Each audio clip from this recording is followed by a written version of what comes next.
तो first question मेरे पास आता है, एक नाइट शिफ्ट था मेरा, उसमें इमरजेंसी में कॉल आया मुझे, एक बच्चे को देखना है, बच्चे को फीवर है, साथ में ड्रोलिंग और सलाइवा हो रहा है, मफल वॉइस है और स्ट्राइडर वगैरह है। लेकिन जब मैं एक्सरे किया तो मुझे मिला थंब साइन। क्या मिला मुझे? Thumb sign. लेटर एक्सरे किया तो डायग्नोसिस प्यारा प्यारा सा डायग्नोसिस, एक्यूट एपिग्लोटाइटिस होगा, जो कि बैक्टीरिया फ्यू प्लस इन्फ्लुएंजा होता है। अपन सेफ्ट्राइजोन देना है और एक दिया मेरे को के ऊपर एक्सरे को देख सकते हैं। यहाँ पे थर्मफ्रंट एपिग्लोटाइटिस मिला, रेड जो है यहाँ पे स्वेलन आपको एपिग्लोटिस मिलता है। सेकंड क्वेश्चन पाते हैं, चाइल्ड हमारे यूनिट में एडमिट हुआ है with acute bronchitis. Acute bronchitis में ब्रोंकस में इंफ्लेमेशन एलआरटी आई है। which the following is the most common etiological acute bronchitis जो है ना, उसमें वायरस होता है, रेस्पिरेटरी सिंसिशियल वायरस होता है। जो निमोनिया वो भी एलआरटी है, लेकिन निमोनिया जो वो एल्वोली करता है उसमें होता है स्टेफ निमोनिया। तो ये अपना आंसर हो जाएगा एक्यूट ब्रोंकाइटिस का, acute bronchitis sorry, respiratory syncytial virus. क्या जाएगा? रेस्पिरेटरी सिंसिशियल वायरस बोल दो। ठीक, एक्यूट ब्रोंकाइटिस एलर्ट होता है इसमें था।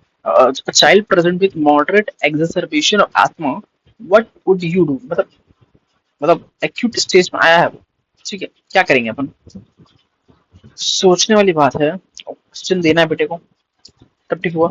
सालबुटामोल का नेबुलाइजेशन देंगे तभी तो बढ़िया होगा यार। सही बात है, बोलेंगे 1 घंटे में 3 बार, तो सेकंड थर्ड ऑप्शन आंसर आएगा। और ओरल कॉर्टिकोस्टेरॉइड, या यू कैन गिव दैट, तो 2 3 4 द आंसर। चलिए आगे। 5 साल का बच्चा है, तो एक्सरे मुझे दिख रहा है आप सबकी स्टिपल साइन दिख रहा है, पढ़ लेते हैं। लो ग्रेड फीवर सा है, स्प्लिटर शटर बार्किंग का, सीधा बात है। Acute laryngo acute bronchitis, organism जो होता है वायरस, कौन सा वायरस है बता दो मुझे?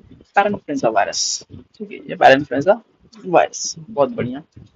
ठीक है, इसमें अपन को वही रेसमिक एपिनेफ्रिन का नेबुलाइजेशन देना है, डेक्सामेथासोन देते हैं, ऑक्सीजन देना है इसको, बस बाकी ऐसे कुछ करना नहीं है। इसमें बोल रहा है सिस्टिक फाइब्रोसिस जो होता है, यानी कि सीएफटर म्यूटेशन होता है, उसमें क्लोराइड चैनल डिफर, उसमें क्या मिलता है? बिल्कुल सही, स्वेट में तो आपका क्लोराइड बढ़ा मिलेगा, तो पहला सही आंसर, सेकंड नहीं होगा।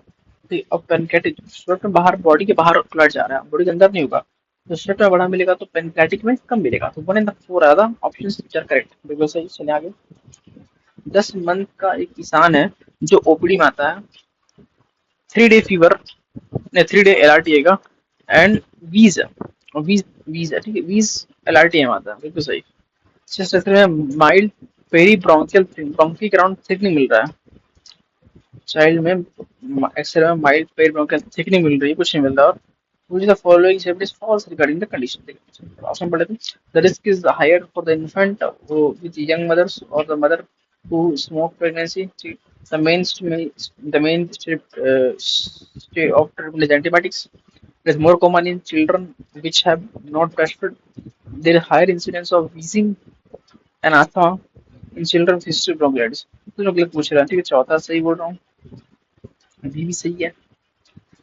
एलआरटी है, एलआरटी में हमें पढ़ता है, हमें आनुवंशिक दूसरी एक निमोनिया होता है और एक एक्यूट ब्रोंकोलाइटिस होता है। तो ये एक्यूट ब्रोंकोलाइटिस का ये केस है, ठीक है, ठीक है।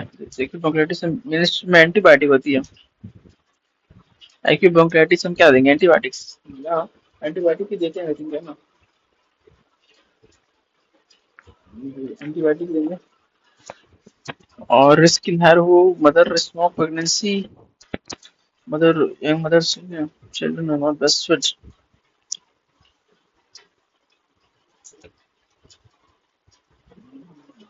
एंटीबायोटिक एलआरटी है, इसका आंसर देखते हैं क्या है। ये एक्यूट ब्रोंकाइटिस है, इसका ट्रीटमेंट सपोर्टिव होता है, इसमें सपोर्टिव। अच्छा, ये वायरस है भाई यार, वही तो बोल रहा था आपको, एक सोचना गलती का वायरस जहाँ था ना, उसमें एंटीबायोटिक क्या कर देगा? आप पागल हो क्या? आप भी सोचो थोड़ा सा, वायरस है। ठीक है, सही बात है। जो 10 टू टेकर उसमें होगा, यंग में होगा, जो स्मोक करते हैं उनमें होगा, सपोर्टिव होता है, कुछ नहीं करना। ठीक है, बढ़िया। 9 मंथ का चाइल्ड हमारे पीएचसी में आया है, मेरे पीएचसी एमडीडी में आया है, with fever and cough. She is well fit and is successful पिलाया जा रहा है, आउटपुट नॉर्मल है। एग्जामिनेशन का तो 28 48 आ रहा है। 9 महीना है तो 50 के नीचे सही है, 50 से ऊपर है तो वाच लेते बोलते हैं, तो बिल्कुल सही है। कोई इंटर नहीं है, मतलब निमोनिया तो मुझे नहीं लग रहा है, निमोनिया नहीं है, नो निमोनिया है। What is the next step ma'am? अब उसको कुछ नहीं करना है, सिर्फ पर्सन बोल देंगे, घर भेज दूंगा उसको मैं, बस। नो निमोनिया, यहाँ पे एंटीबायोटिक्स भेज देंगे ना, क्योंकि अंडरइंग नहीं है तो सिर्फ उसको डेंजर से एक्सप्लेन करेंगे और घर भेज देंगे, कुछ भी नहीं करना उसको। ठीक है बस। देखो ये पीएफटी फाइंडिंग दे रखा है मेरे को, चाइल्ड का अस्थमा में नहीं मिलेगा बिल्कुल। Asthma is obstructive disease. तो FeV1 जो रेशियो FeV1 बाई BC 0 से कम है, बहुत बढ़िया। एक्सरसाइज है 15 बड़ा है, बहुत बढ़िया। नॉर्मल वेरिएशन जो होता है 20 होता है, 15 नहीं, सी गलत है। और बीटा टू स्टिमुलेशन है 12 पड़ता है, 12 पड़ता है 115 और ये तो ये 20 होना चाहिए, 15 जो दिया है। ठीक है बढ़िया। एक एडोलेसेंट बच्चा है मेरे फैमिली फैमिली हिस्ट्री उसका अस्थमा का प्रेजेंट के बस इंटरमिटेंट वीज एंड कफ के साथ फॉर 2 मंथ के लिए। The onset of wheeze is triggered due to exercise. अच्छा एक्सरसाइज करने पे उसको वीज होता है, एक्सरसाइज इंड्यूस अस्थमा भी बोल सकते हैं अपन। क्या ट्रीटमेंट अप्रोच होगा मैनेजमेंट करने के लिए अस्थमा करने के लिए, और प्रिवेंशन ऑफ इस एक्सरसाइज इंड्यूस अस्थमा जो लास्ट में लिखा है इनने वो इंपॉर्टेंट है। एक्सरसाइज इंड्यूस अस्थमा क्या ट्रीटमेंट होगा पूछा है। ठीक है तो आपको ने यहाँ पर क्या करना है इस केस में, आपको जो है देखो पहला ऑप्शन ये साबा लोन LCS विद फॉर्मेट्रोल, ICS फॉर्मेट्रोल इधर बोल रहा है। ठीक है अब अपन को यहाँ पर क्या करना पड़ेगा, और लाभा साबा लाभा अरेंज तो काम नहीं चलेगा, हमें फोटो स्टेप ऐड करना पड़ेगा, फोटो ऐड करना पड़ेगा।